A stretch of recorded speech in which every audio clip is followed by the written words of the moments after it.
All right, here with head coach Jared Patton of the victorious Greenbrier East Spartans. Jared, first thing I want to start off with is the rebounding advantage. I think you had 14 offensive rebounds, which, with one more than what you had defensive, because I had 14 offensive, 13 defensive.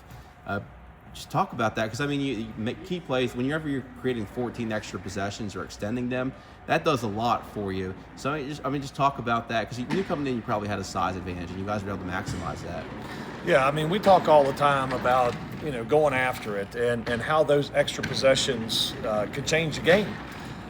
We didn't shoot particularly well tonight, and I thought those 50-50 balls that we got and being able to rebound the way we did was the difference in the game. Yeah. Another thing that stands out is I think you guys really there was going back and forth there in the first quarter, and you guys didn't take a lead until the fourth quarter. Talk about just being able to chip away, because it felt like each time you were getting close, they were able to extend it back out. I know that can be frustrating. It can kind of feel like, all right, it's never going to go our way.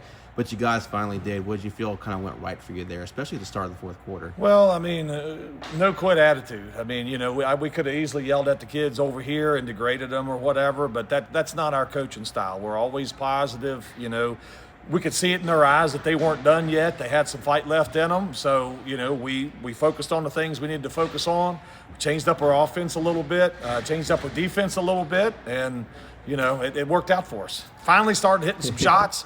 I think we missed 13 layups in the first half, and we shot 8 for 18 from the foul line. So, but yeah, you're right. Every time we'd chip away, we'd foul them. They'd make their foul shots. We'd drive good to the basket. They'd foul us. We'd miss it. And, enough to pull your hair out. Talk about some of those offensive changes. Did that involve Nate? Because he had 8 points in the fourth quarter alone, 13 in the second half, which was very much a difference. He wasn't able to really get going there in the first half. Had a couple shots, the air ball, just a couple that went off the rim. But it felt like he was able to really get there in the groove there in the second half, especially the fourth quarter. What did you feel like changed? Well, changing was ball movement. And I didn't think our ball movement was good at all in the first half. And that's what we were stressing in all our timeouts was, hey, move the ball. It'll create some open shots for us. I felt as though we were forcing some things in the first half. Second half, finally, they kind of settled in. We got a little bit better ball movement, and that always leads to good looks. And I thought he had some really good looks in the second half. Talk about the ball movement. There was one possession there in the second half. They were actually getting back on defense, getting around really good, helping, closing out, and it felt like the possession went on for a minute. And you know how it gets usually when the defense is, when they hold possession that long, they start getting hyped. You guys were able to hit a shot off of it still. I think it was a three, and it may have been from Nate. Just talk about how big that possession was and how, because it feels like that's positive affirmation for that ball movement and patience on offense. Oh, 100%. Yeah, no, we spread the floor in that play, and we tell them, just be patient. Work your way through it. Let's get something good. It may look like, I don't know what out here, and that kind of possession wasn't going anywhere. And I think Brody was over in the far corner, saw Nate, skipped past. Nate stepped right into it, knocked it down. So that was huge for us. But yeah, ball movement. I think everybody touched it on that possession. So that's what we're looking for. We're looking for ball movement, finding seams, and kicking out, hitting threes. He stepped right into it, knocked it down. I could be wrong, but I think there's currently 3 ranked teams in the top 10 in this region alone, which means tough region. Yeah, exactly. Which means home court advantage is going to be extremely key, and this gives you a leg up. Obviously, you'll see them again. Right. You dropped one to Princeton, but this game was huge. This is one that if you want to host, keep alive, this is one that you really got to take. Just talk about the implications of that. Yeah, you're exactly right. I don't stress to the players one game's more important than the other. They know. They knew that this game tonight was important. The coaches knew, and you gotta hold home field advantage. It doesn't matter who you're playing.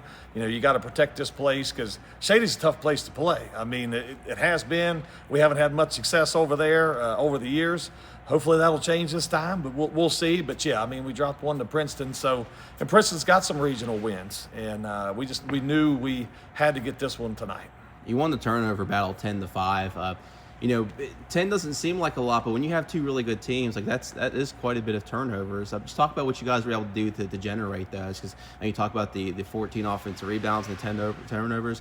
Those are essentially 24 extra possessions against a really good team in a very meaningful basketball game. I just talk about what you thought you were able to do, because they have guards, they have really skilled players. Yeah, they do. Watching our defense tonight, we could tell how good their guards were because you can't really play off any of them because, they can all hit shots. So But yeah, I mean, we talk about rebounding and turnovers. Those are two keys to the game every time. It doesn't matter where we play, who we play. It's keeping ours down, and we don't gamble a lot. We just try to play sound defense, and if it presents itself to trap or whatever it may be, then we kind of jump on it there. So yeah, I didn't know the turnover ratio there, but I'm glad we had 5. I thought it felt like we had about 15 in the first half. It was killing me over here. Thank you, Coach. I appreciate it.